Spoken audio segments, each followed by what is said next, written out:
Hello! Welcome back to my channel. Ito na ang ating Ginitaang Seabream. Ang ating ingredients ay bawang, sibuyas, luya, kamatis, at seabream fish. Lagyan din natin ng Baguio beans and some sili. And kailangan din natin ng black pepper, salt, some gata, coconut milk, and soy sauce. Okay, start na natin! Kung magsalita na!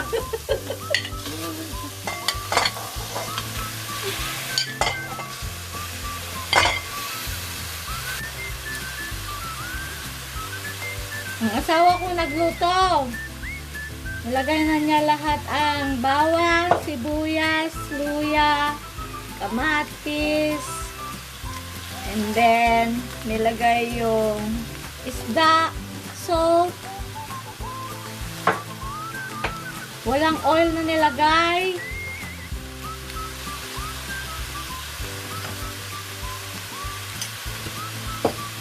Halo-halo lang. Then, chicken powder.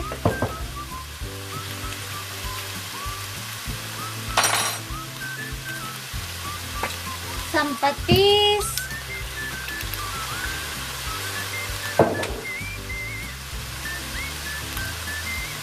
Soy sauce.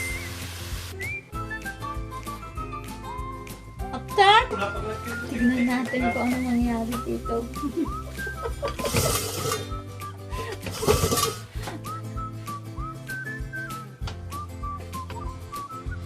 Tignan natin after 5 minutes.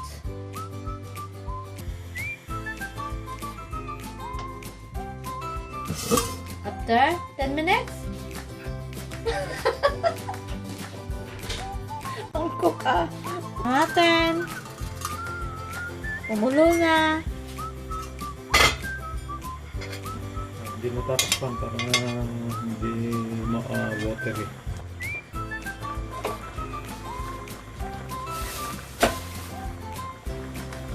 Hindi natatakpan.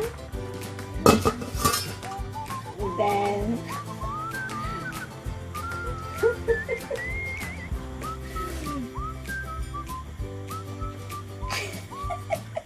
pag kumulo na daw, tapos na after 2 minutes.